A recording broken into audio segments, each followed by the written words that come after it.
What are your thoughts on modern education? I dropped out of college. I never started. I beat out a CMO with 10 years of experience. Even your closest friends, doesn't matter. They're not in your position. They don't care about you. It doesn't matter that you bought the watch, that you bought the car. No one is genuinely happy for you. We hopped on with them when they were around 10K in like net sale volume 7-8 months ago. Last month they hit 90K net sale volume. Welcome back, everybody, to the podcast. Today we got the boy Mo. How you doing, man? Doing well. How you doing? Very good, very good. Once again in Miami, same location. We got some good guests rolling through today. I actually met Mo last night through a mutual, George Streetsev, and he is a young entrepreneur in the game of the software world. So figured this would be a very valuable guest to have on, chop it up with, drop some game in the SaaS world because he's scaled 2 companies to 5 mil ARR at the age of 20 years old. So Mo, why don't you add a little bit more context to who you are and what you do? Done. I'm 20 years old, been in the SaaS for around 2-3 years now. As you said, taken 2 companies to the 5 million ARR mark, took another one to 50. And rest are on the way. Rests are on the way there, but pretty much acting like a fractional CMO and really focusing on growth marketing for software companies is what I'm doing right now. Growth marketing, yeah. So quick side note, we got 20 minutes into this before shit went wrong in terms of file corruption or audio corruption, but we're gonna run it back because we want this value to be fucking spread to all y'all guys watching this. So in terms of growth marketing, what are you doing in terms of, say I have a SaaS that is in the, cut this out, fuck. I'll keep it broad. Yeah. What are you currently doing right now for companies you work with to push their SaaS more to get more users, and through any example you have? There's really no size fits all. Everything's custom per company. That's the reason why the methodology doesn't work so well. But really our biggest drivers and successes have been influencer marketing through Twitter, through LinkedIn. Really, because it's just like where you could gauge the best, traction, right? It's like if this has traction organically, it will do well on paid ads, etc. And we kind of build off from there. So really, our strong demand generation channels for all these AI companies and software has been Twitter and LinkedIn. Okay, and Twitter and LinkedIn seem very, very random to myself. That's somebody in the world or in like the space for a little bit, a good amount. Yeah. So why are Twitter and LinkedIn, you think, untapped, and why are they so valuable to post content on and get users and acquire users? I mean, as you said, it's untapped, right? It's like let's take a look at Tabs, for example, the sex chocolate that blew off. Why did it blow off? Tabs. Yeah, because they had like hundreds of accounts on TikTok and social, and you'd see them everywhere, right? We're doing that same play on Twitter and LinkedIn. You open your Twitter and LinkedIn, you're gonna see that software company on there, right? Whether that's through an influencer marketer that, listen, we're making the post look super organic, right? Imagine it's an ad tool, like, oh my God, I just used the ad tool and it did something 3x faster, right? It's these organic reactions, these organic commentary that really takes us to the next level. And it's like a tab strategy, right? We're all over the place. How are you using the tab strategy opposed from a physical product to a digital recurring product? It's the same methodology almost. Like that, the tab strategy is pretty much trying to get as many eyeballs as possible, get as much traction as possible, and be everywhere, right? Like you open up TikTok, you saw tabs, right? And tabs is tapping into all these influencer marketers, and like all their audiences would see that, right? And they're capturing all their audiences. So very similar playbook, right? We find these influencer marketers, we look at their audiences, and we capture their audiences. So it's really micro-influencers. We're not using someone with 2 to 3 million followers. We're using someone with 50,000 genuine followers that are genuinely interested in tech, right, or software, whatever it may be, that fits the product that we're pushing out. And then from there, we capture the audience, we max it out, we go into the next and do it like with 50, 100 different people a month. So you have a strategy for, and like a pool of creators that are fitting a certain ICP, approaching them saying, hey, we'll give you X amount of money to push to this SaaS, right? Correct. I think it's very genius because I've only seen that very, very successful with physical products. Yeah. I personally really haven't seen it much with SaaS and softwares. But before we go too far into where we're at right now and what you're doing right now, I want to go more into what you're doing today, what you were doing in the past to get to where you are today. Yeah. I know you said that you were reselling sneakers, reselling shoes.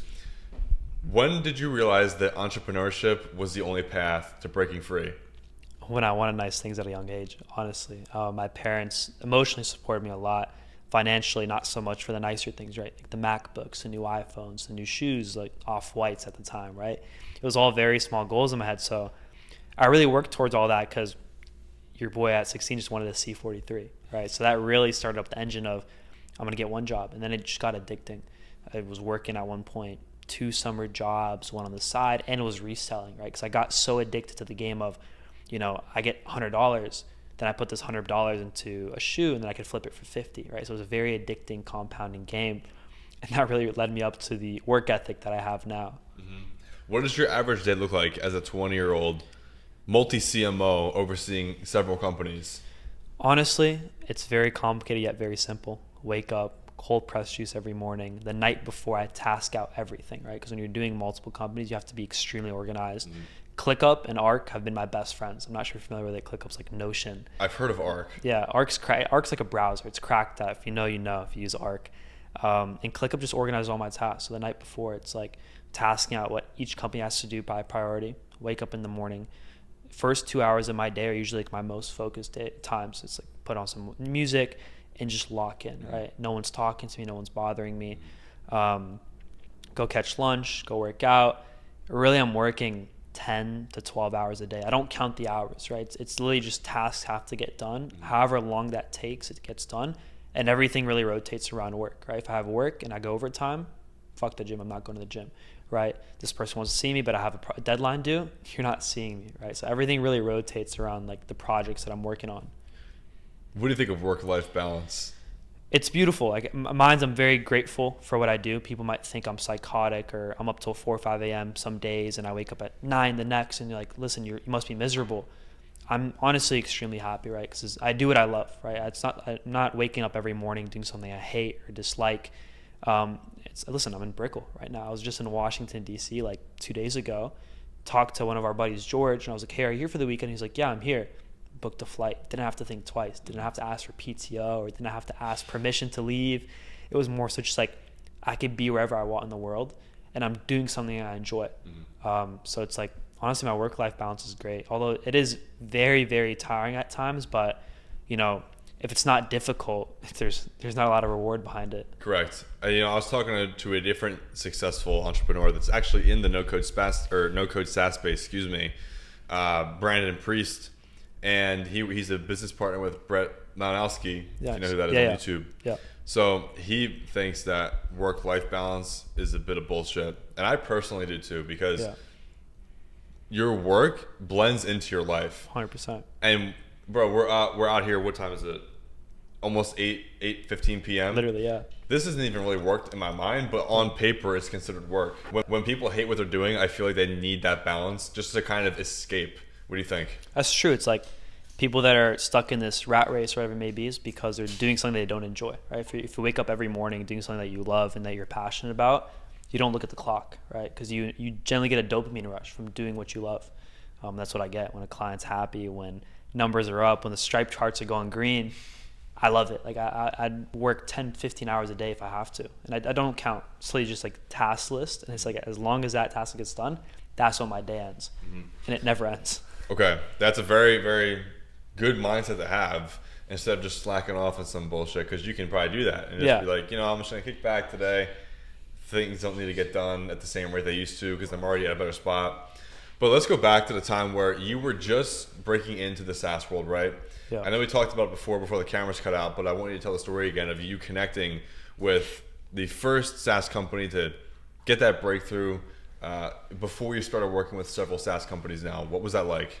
Really, the breakthrough was I realized that I beat out a CMO with 10 years of experience. She spent her whole life working in the real estate SaaS industry, bounced from company to company, and I stepped on for around a year, or a little under, around like 10 months, and I completely beat her out. They ended up firing her, and they kept me on. Maybe because they paid me a quarter of her salary, but they let me lead a team for the next couple of months until I personally left, right? Because their leadership was just all messed up. So that was really my breaking point, where it's like, wow, like I clearly have a skill set, and it's almost like a level of like I was extremely confident in what I could do, and I knew it was valuable.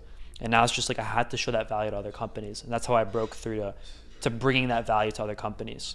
How did you prove that value initially to these other companies? Numbers, data. It's like, no, like at the end of the day, a founder is not going to care what you say, what you show. It's what you could do for their companies, right? If someone comes up to your company and they're like, I could do X, Y, Z, and they don't execute, you're useless to them. So I pretty much I was slaving for nothing. I'd go to these companies and be like, you're paying this guy 10, pay me 2, and I'll do the same thing but better, right? And I'd suffer for 3 months because of that, because I would do better, but they'd be so happy paying that low rate, and I didn't have leverage where I'd get stuck at this 2-3K rate.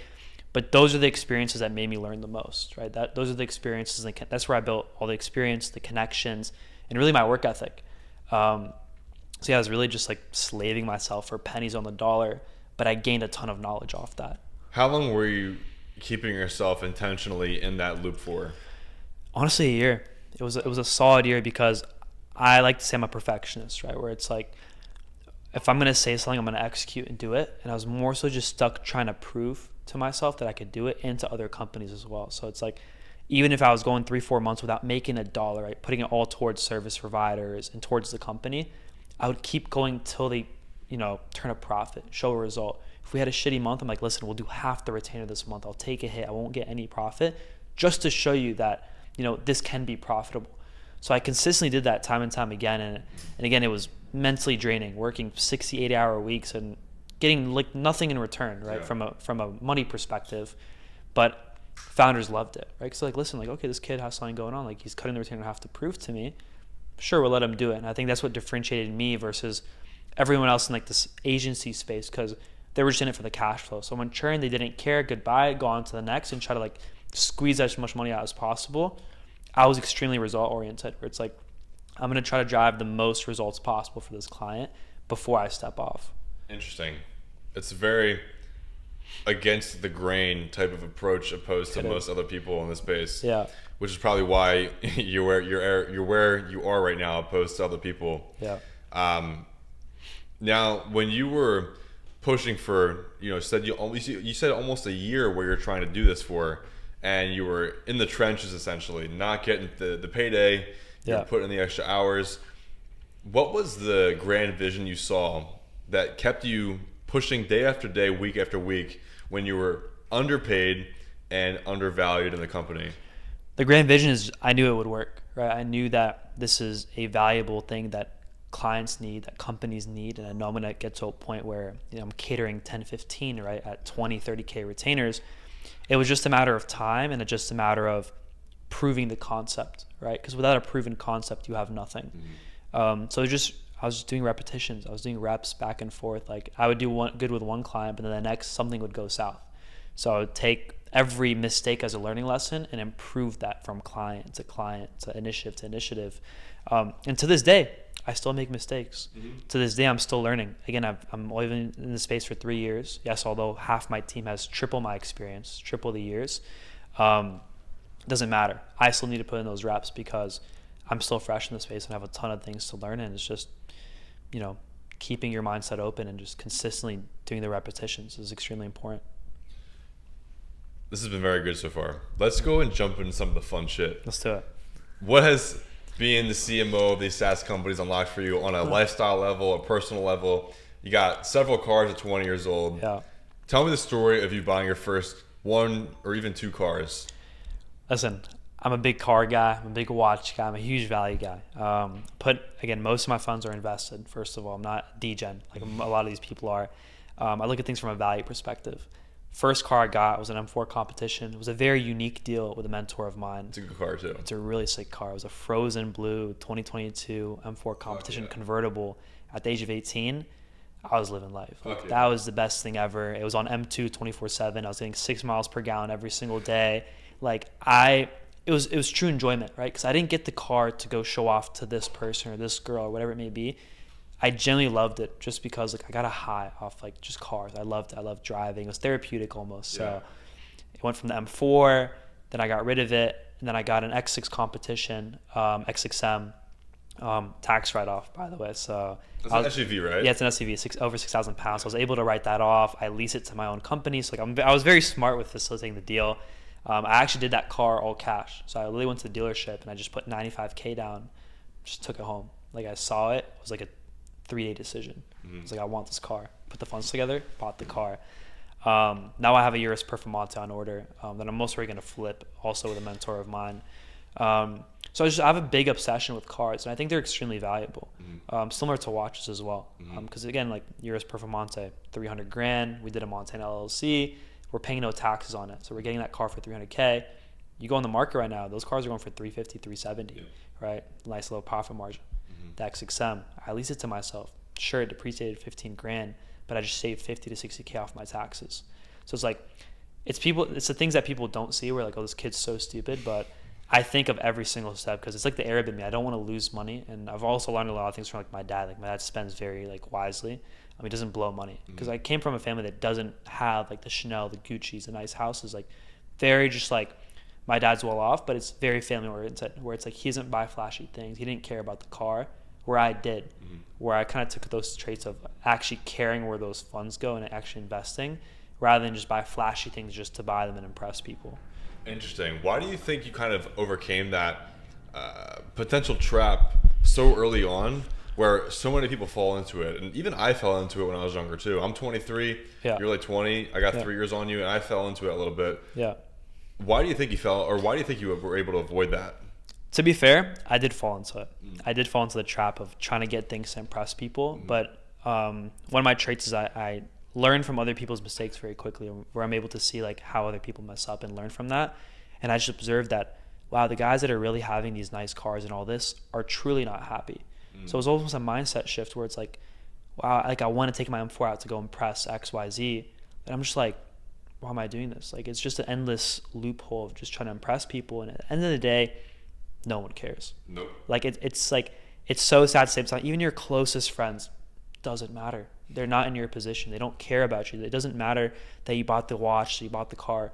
No one is genuinely happy for you. Maybe your parents, right? Maybe like your close boy, your brother, whatever it may be. Everyone's envious at the end of the day, where it's like, it's no point because they'll think it's cool for the first week.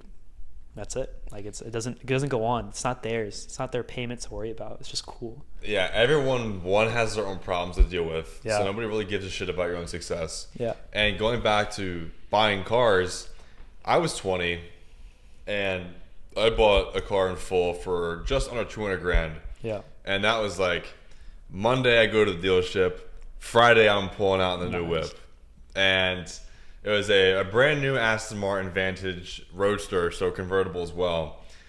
Similar color. It was blue, bright blue. That was the most common comment, and people were always saying, "I love the color of the car." I'm like, "Thank you." Yeah.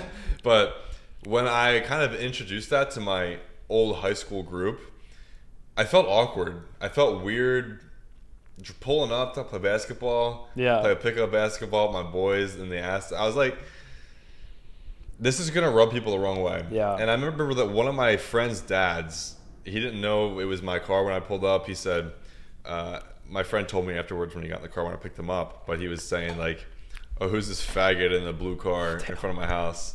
And he didn't know it was me because I just got the new car. I was like, people are so quick to judge on shit when they don't have it themselves. Exactly. Why do you think so many people just don't max out and push to that level where you're at or where you're going to? Why do you think that is? It's just an excuse at the end of the day. We all have the same 24 hours. Everyone, you could work just as hard as me. It's like I put everything out there, right? I just know you can't do it because no one could outwork me realistically, right? It doesn't matter how many hours you work. It's how smart you work, how you leverage everything. And people just love to blame and point the fingers because they couldn't do it themselves, right? Rather than they just look at things from a negative perspective of, oh, look at that car, like this guy must be such a fag or whatever it may be. Or at the end of the day, it's like, take another perspective. Wow, what does this guy do? How can I get to this position? What are the mistakes he made to learn and to get into the position he's in right now to afford a car like this? It's really just a mindset shift. But everyone is so programmed into this thing of, you know, nice things must be daddy's money. Like I always got that daddy's money, or it's not yours. And everyone's so doubtful because they can't fathom the fact that I put in the work. I made this happen. No one sees the 80, 90, 100. I don't even know how much I work. I'm doing this for the past 3 years. I'm 20. Imagine from the age of 17 to 20 working endless hours without looking at the clock. No one could really do that. It would drive someone literally insane. But it's just, that was my addiction. That was my high. And I kept going. To get to where you're at right now, what are your thoughts on modern education? I dropped out of college. I never started. I think if you're a lawyer, if you're going for one of those degrees where you have to have a degree, like a medical doctor, whatever it may be, makes sense. But if you're going in to get a marketing degree or a degree just for your parents or whatever it may be, I'm not saying don't do it because you might meet your next connection there. You might meet someone that takes you to another level. Like It's more so like the space and the mindset that it builds may be still good, but the actual education just generally doesn't get you anywhere. Again, like a marketing degree, what's that? Where is that going to get you? It's outdated now. Absolutely nowhere, right? It's like you're going to learn everything that everyone else is learning. You're not special. Yeah. Even if you're good, what are you going to make?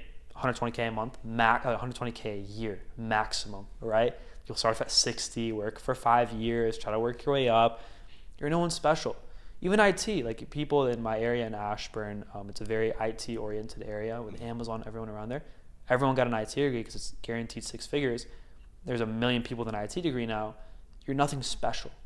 You're like 1 in like 5, right? Or 1 in like whatever. It's like you're so normal. I want to jump into this because this is something that me and Mitch were talking about last night in terms of personal branding and just general access, right? Separating yourself from the crowd as an authority figure. Yeah. Excuse me. You have an unlimited amount of faceless individuals with the same kind of degree, right? Yeah. But the person that has some bit of social proof, oh, he knows this guy, that guy. Oh, okay, cool. That guy is going to be the one that wins and gets the job placement. Right. You can have maybe a little bit higher of a skill set and competency than somebody else. But if that somebody else is more well-known and more connected in terms of relationships, they're going to be fucking walk through the door and be placed. Yeah. You know, I was talking to Sanjay earlier. He was sitting right here, and he was saying, you'd be surprised by how many sales guys are closing for deals when there's many, many other more skilled salespeople that should be placed, but just because those other guys know X, Y, and Z people, they're referred. They're like, bro, you're my boy. You're gonna close for this deal, that deal.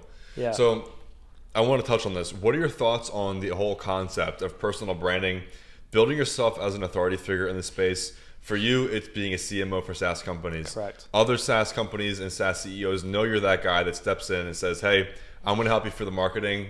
These are all my results. Watch what I do for you. Yeah. What are your thoughts on building that reputation, building that authority figure type of like personal brand going into the rest of this year and even over the next 3 to 5 years? A reputation is something you can't buy. And I always say that. You can't buy your connections. You can't buy your leverage. It's something that's earned over time, right? And that's like the best part. Like you said, it's like so the person with the most connections, the person that's most well-known will most likely get that job done or get the higher promotion, get the higher pay because people know them. They associate things with other people that validate it for them to validate for themselves. Like, why do you think people put social proof on like their e-com sites or the websites, whatever it may be? Because, oh, this person trusts it, I should trust it as well. So when people in the SaaS space, like the incubators, other places like YC, like, oh, I blew up 4 YC companies, everyone associates YC as like the highest level incubator. Oh, this guy must be legit, right? Where there's thousands of YC companies, it's nothing special, but it's like the way you position and frame it's extremely important. So it's like Mos is the guy that blew up a YC company. So I should definitely work with him because I look up to YC. I know YC is legit, so I'm going to associate the legitimacy with Mo. And then you just keep bouncing off that kind of ladder, right? Do you know who Luca Netz is? I do not know. Okay. If you're watching right now, you don't know who Luca Netz is. He's basically a guy in the space that was able to create the NFT called a co-founder or maybe overall founder called Pudgy Penguins. Oh yeah, I'm familiar with that. Okay. It's like the only NFT alive right now. Exactly. Yeah. So what's crazy is he's launching his own blockchain right now. Yeah. And with ease, he has investors throwing millions and millions of dollars at him saying, hey, we're going to provide liquidity for these projects. We're going to step in and help you scale this up the way you want it to and be a successful project. Now, if Luca was a random person, or you can even say, oh, a random person wants to raise funds for a new blockchain, why the fuck should investors throw money at you? You have no track record. You have no authority in the space. You have no successful projects. Yeah. You compare Luca to the new guy on the block that just wants to get rich by starting a new crypto project. Exactly. Who's going to get the funding? Obviously, Luca is. Yeah. So if you can understand this, I think, and apply this and implement it by getting results for yourself, getting results for other people, and then using those results for other people to acquire more users, that's going to create a flywheel of customer acquisition. 100%. And that is how you break through and how you build yourself as an authority figure, and whether it's the SaaS space, crypto space, whatever it may be. So is that what you're going to continue to double down on in terms of relationships, in terms of results, posting results? You don't even have any posts on Instagram. I don't need it. It's validation for people that don't matter. Interesting. Yeah. Okay, so all of your networking and all of your connections are done through what platform? Literally, so I get thrown in group chats with founders, right? And now I'm just starting to come to a point where everything was referral based, where it's like the reason I didn't want to go public was I still have a lot to learn, and I don't think I'm ready to go introduce myself to these bigger founders because I have a bit of a gap that I have to understand.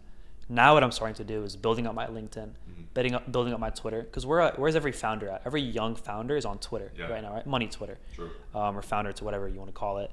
Instagram is more the place where you just show off like whatever the girls, like some of the guys, lifestyle. So that's Instagram. That's like to the side. But more so the connection I'm really trying to make is with incubators, right? Because incubators are the ones that get hundreds of applications to software companies. And what's the objective of an incubator? Taking on a software company and taking it on to the next level.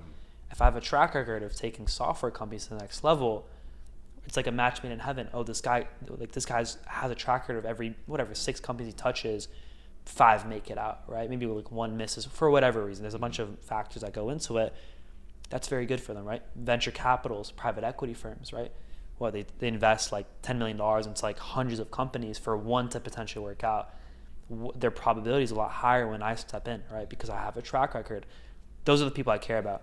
Those people are not on TikTok. Those people are not on Instagram. They're not doom scrolling. Yeah, they're not doom scrolling. Those people, it's like, you have to know someone to get in. Like, you can't just waltz into YC, even if you're the best of the best, right? You have to potentially have an in. So that's what I'm building right now. I'm starting off with a company called Founders Inc. It's a pretty big incubator in SF, well respected. I brought on their head of growth onto my team, right? So he's under the Anomaly umbrella. That's what my marketing company, or the agency's called, Anomaly. The reason I did that was I gave him equity. I gave him gave him ownership of this, so he feels like he's really a part of it and attaches his name to it. And very soon we're going to hard launch together, right? And it's like they're going to automatically associate Anomaly as a very well-respected agency, firm, whatever you want to call it, that knows how to execute, because this individual was the head of growth for every portfolio company at this incubator. So I'm bringing people on and leveraging all their case studies, all their skill sets to become that legitimate firm. Because I'm not enough. Like those 3 case studies, those 5 case studies I have, they're amazing. They only get you so far. And I only have so much time on my hands. I'm not going to wait another 5 years for me to get 10 more. I'm just going to go find people that spent 5-7 years doing this, bringing them onto my team. And that jumps into the whole conversation of partnerships, right? Absolutely. So how old were you, and what was the light bulb moment to realize that, oh shit, this is the best move to make in terms of partnerships, collaborating with new people? We'll cut that out. Yeah. Spin that back. That was like stuck in my throat. Are you good now? Yeah. Dude, it's like something small. I have bronchitis. I'm just kidding. When did you realize that? No, you start. Fuck. Yeah, my bad. You were talking chilling. about like how'd you like No, I got partnerships for the right spot. I'm just being retarded. Start. When did you realize that building partnerships in this space was the key move for you? Honestly, in the beginning, I just couldn't afford those people, right? So I'm like, how can I position this away where like they feel like they have, because people love to feel like they have control. They don't want to white label you. They don't want to give away their skill sets for a cheap cost. Listen, let's let your agency represent X, Y, Z. Just give me like a discounted rate, a white labeled rate. I'll handle all communications. I'll handle all like this petty small work. Let you just handle the actual execution of like putting up the ad. But let me worry about everything else. And I was able to get things at a fraction of the cost.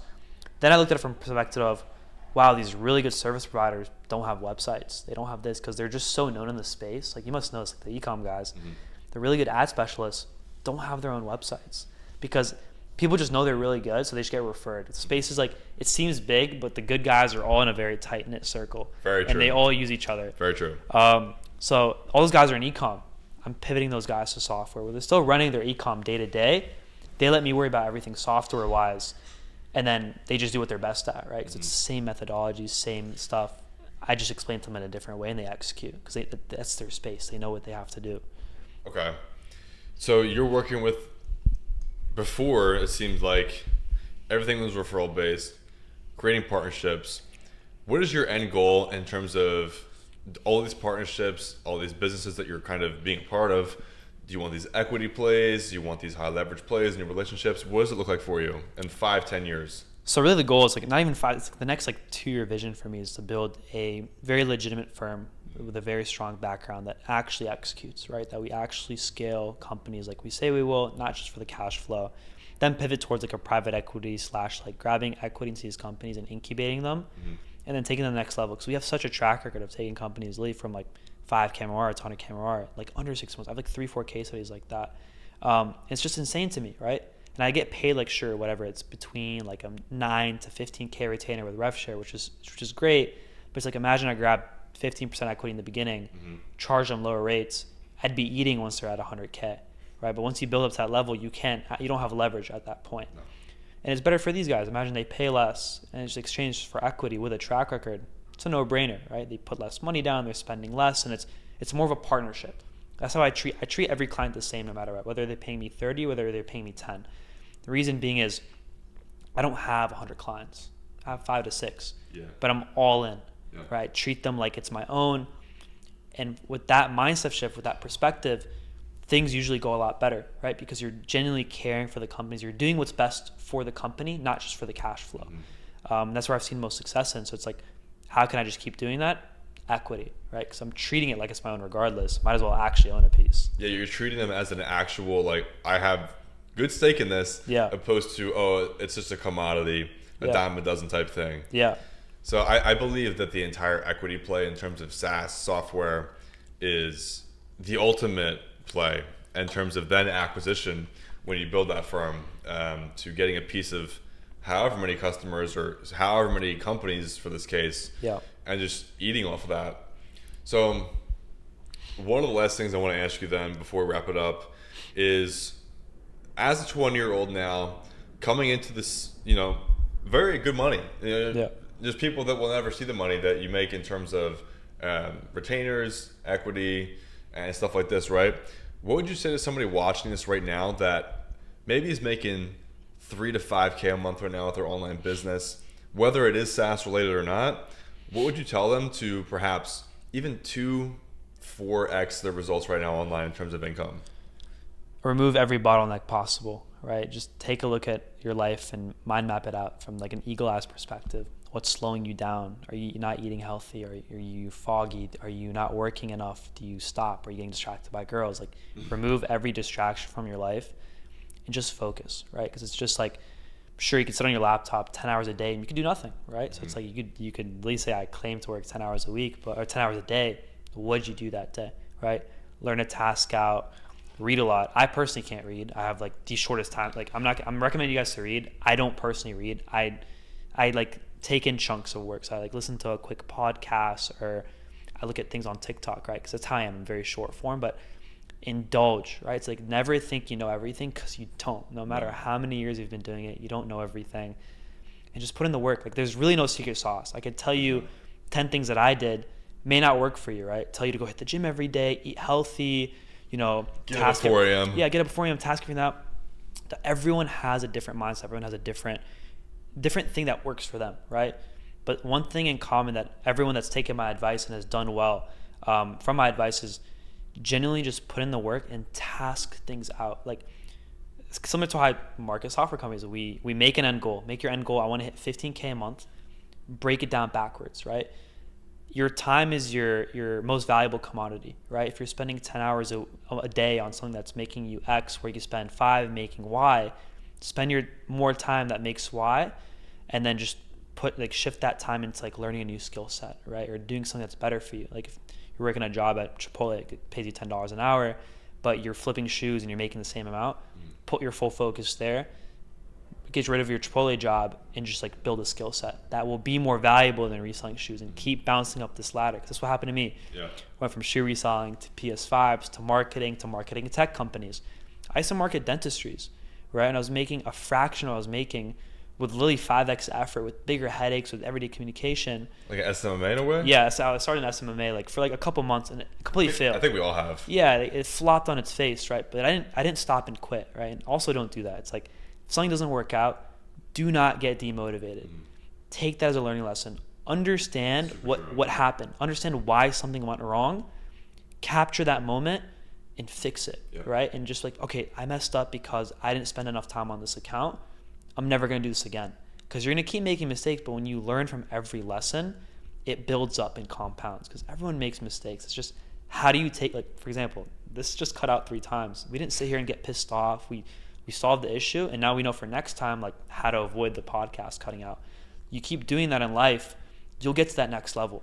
When you take everything in a negative perspective of, oh, this didn't work out because God didn't want it to, or because this person distracted me, wasn't meant to be, you're never going to get anywhere, right? You're in control of your own life. And you're the only person that's going to get you where you want to be. Your parents won't get you, or your best friend won't get you, your partner won't get you there. You're going to take yourself there.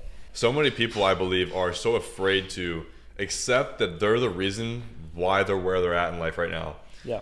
How did you come to that conclusion yourself? Were you taught that in a very easy way? Did you fucking fail shit to really realize that? What was that like for you to really be like, shit, I'm the reason why where I'm at today, whether it's good or bad? I've fallen on my face so many times. I've blew stock accounts. I've lost money. I've got scammed. Like, there's been so many L's that obviously I just don't share, right? It's just like taking, private losses. And every time I do it, I either fall into like a deep, like, not deep depression. It's like I'm just sad, and I'm like, I find an escape. I'm going to go get McDonald's because I messed up, or do this. Where now instead it's just like, I learned over time, and even through my mentor, right? I learned this last for them. Everything can go south. You're the only person that can fix it. If you sit there and make a big fuss about it and you let it affect you, it's just going to be even worse. Mm-hmm. Just stay calm in the situation, think things out, come out with an attack plan. I always think before I speak, and we just met like the other day, but I'm a very calm person. Like, someone can yell at me, someone could cuss me out, someone could do whatever. I'm not emotional. I remove emotions off everything, right? A client could say I'm the worst service provider ever. I'm just going to sit there and execute. Be like, listen, I understand what went wrong. Here's how I'm going to fix it, rather than, you don't talk to me like that. I have 10 companies of a track record that I blew up. You don't do that, right? Attacking with egos up the way. You don't attack. You don't fight fire with fire, right? You just sit down. You're calm. I understand. Let's execute. Next step, that ego will go. Like, that fire will disappear. That will burn out on its own. Like, they'll just let them simmer out. Mm-hmm. You bring the ice. You bring the execution. Everything will go back to the way it was. It might take time, but that's just the approach I've taken in life recently, and honestly, for the past couple years of my life. And I've lived a happy life like that. Like, sometimes it's miserable, but at the end of the day, it is what it is. And you have to do what you have to do. Mm-hmm. I picked this life. No one else did. Exactly. You pick your struggle, right? Yeah. You can be outside working in construction, fussing about fuck this and the humidity shit. Yeah. Or you're like, well, I got to deal with this customer that, they're getting good results, but maybe not what they thought or expected type thing. You pick your poison. I was saying that last night. You pick your poison with whatever you do in life. Do you have a case study you want to share in terms of the SaaS, how you've been able to help them, and any unique mechanisms you've implemented for these businesses? I'm going to be really careful here. I have a lot of NDAs with these clients. Okay. If you don't want to, we can just we could just say pretty broad. I mean, like, one example, right? I mean, I'm pretty sure this founder won't mind talking about it. Free marketing for you if you think about it. It's a spreadsheet tool called numerous.ai. We hopped on with them when they were around, I believe, like 10K in like net sale volume, or 10K MRR. I can't really remember the exact thing, but it was around 7-8 months ago, and we're still in a contract together. It was a roller coaster. Stripe would go up, Stripe would go down, Stripe would go up, Stripe would go down, right? And it's like, the founder is great, right? He built the product like a year ago. He was just chilling off it. He was making like 10K, 15K a month. He was living life. Like, he was making good cash flow off it. Funny enough, Arib, which is the CEO of Frankifyy, me and him kind of started together in like the spaces. He took a company to 22 mil, and then he caught the attention of this founder and brought it to me. He's like, yo, Mo, you do marketing. Let's try this out together. Let's work together. Me and him work for 2 months. Arib ends up venturing off on his other bigger projects. I stay on the project. Huge headache in the beginning. It was a big back and forth. It was a lot of learning lessons, and it was like an emotional roller coaster up and down. We tried influencer marketing. We tried this, and it was just generally a big, like literally a big roller coaster going through. And the big learning I got off that is we took them from, now I think last month they hit 90K net sale volume, right? And they're a company that makes around like 90% profit margins. They make good money. But the way we got there was, it was all a very creative deal, where every month we change the retainer, right? Every month we change the retainer based off, if it was a good month, we'll go up a month. If we have a bad month, we go backwards. Any other agency would be like, fuck this, I'm not going to do this, right? It was a huge headache from my perspective, because it was like, literally I was spending so much time on this account where I was making more money off other accounts. But I'm like, no, I'm going to prove a concept. Like, I know this could go to where it's going to go. There is proven traction, like, especially for a software company. When you get like 10 to 50 MRR, there's clearly a market for you. and there's clearly room for growth, you just keep going. You just keep you have to keep testing and finding those channels. Even now, like, we're to a point where it's like last month wasn't the best, but now we're on pace for an amazing month this month. So I'm kind of just yapping here, but that was pretty much a case study where I was like, that specific company taught me a lot of learning lessons because of the hardships, right? It wasn't easy going. One month would be great, one month would be bad, but on those bad months, it's like, let's find every single mistake that went bad this month and fix it for the next. The next month might be good, but the new mistakes arise. So it's like every month I was learning something with that company. I've taken all those learnings and really brought them to my other software companies. And that was really the thing. That was really, I think, the case study that started off a lot just because me and Ara worked on it together. And I think that was like the first like legitimate big founder in the SF space.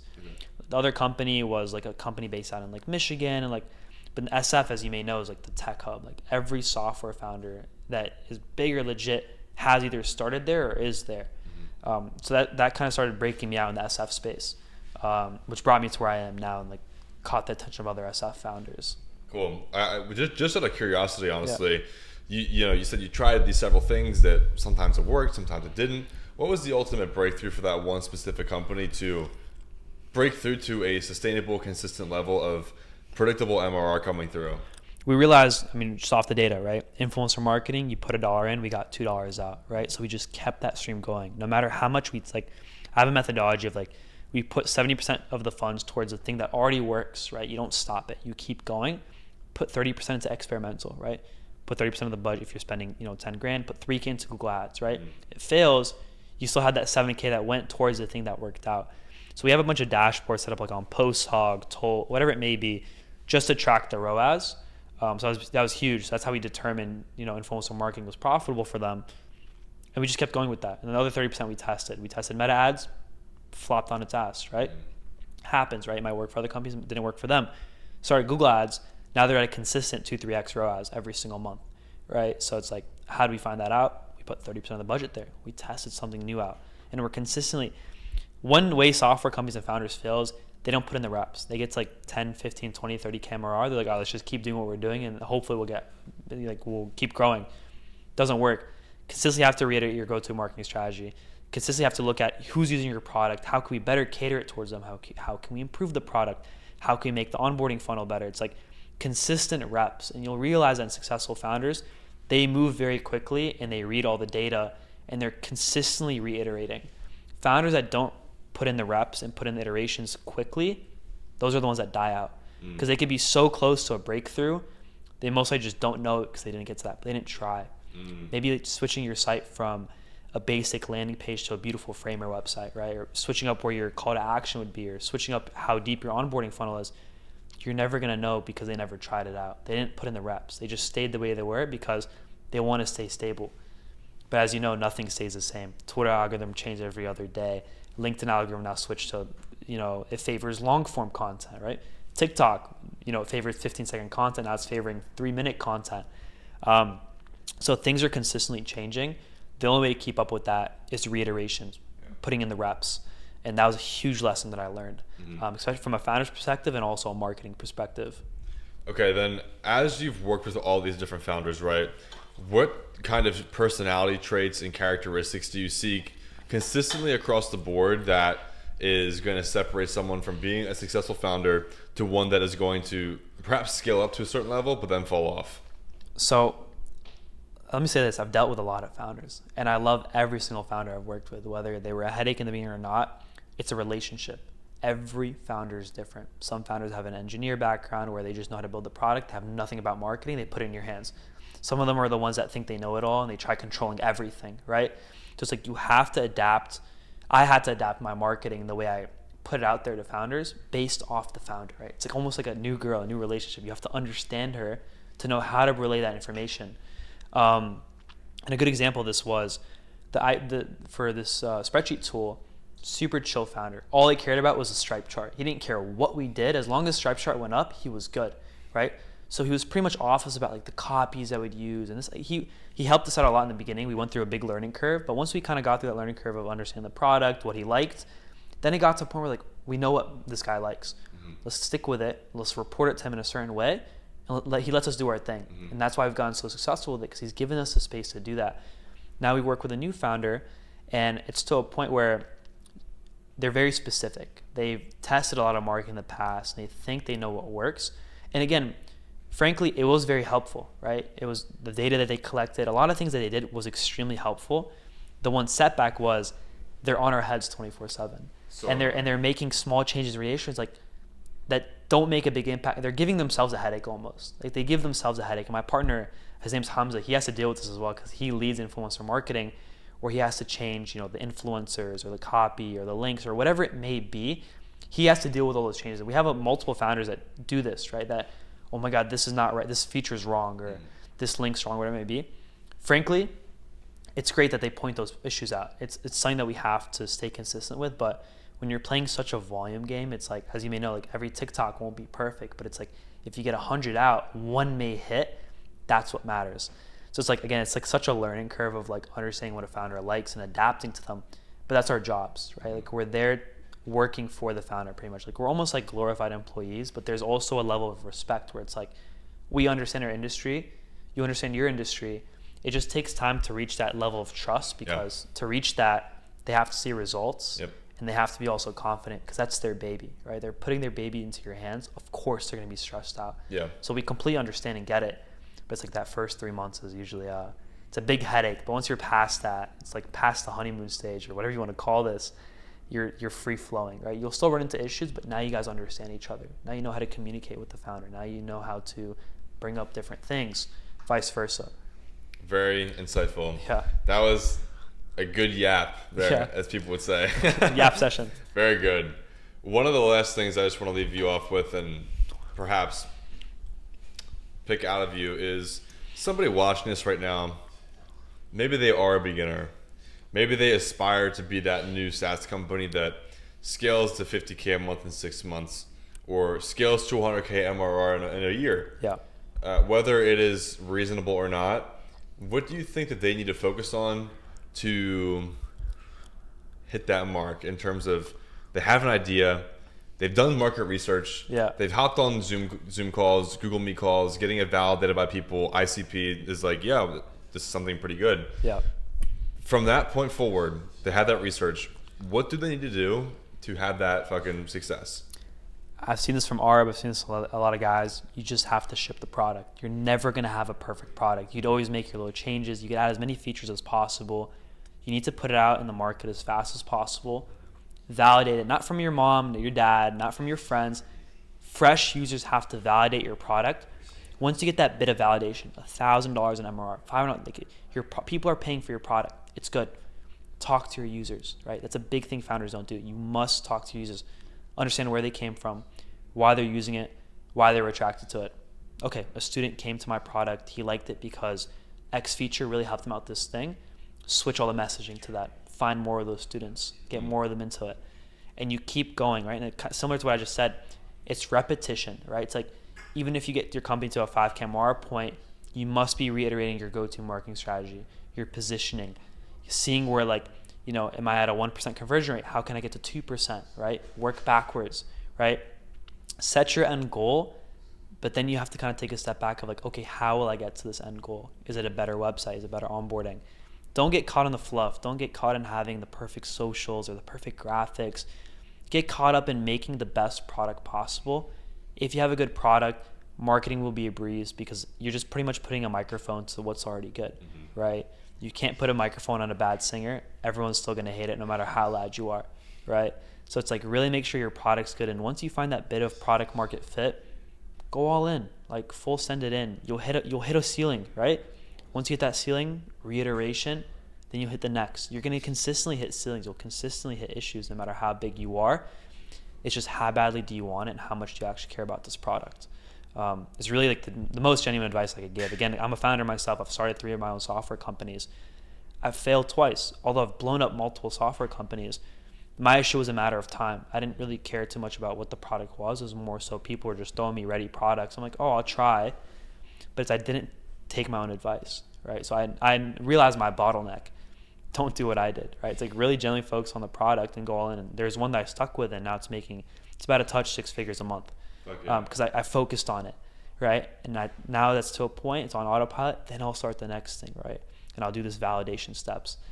So this is from a marketing perspective and also a founder's perspective. 'Cause I play both sides. It's very valuable. Yeah, play both sides. It's very valuable for everybody watching this right now.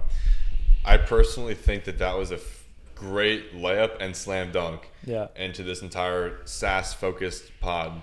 So Mo, beautiful, great pod. Yes, sir. After fucking struggling for what, 3 times with this. Listen, we filmed for I don't even know how long, an hour, and we've been here for almost 2 hours. 2-3 hours, yeah. We made it happen. That's all that matters. Right now. That's all that matters. So if you like this, Mo, where can people find you if they want to connect with you? I'm going off on Twitter right now. So just at Mo Bamby with I think 2 Y's at the end. We'll put the social somewhere in this video. That's where I'm going to do a lot of my value sessions. I even put a Calendly in my what's it called, my bio. So it's like if you're a founder that you just want to talk, last thing I do is sell. I believe in giving as much value as possible. You either take that and go do it yourself. It works out, you come back to me, Mo, thank you for making this work out.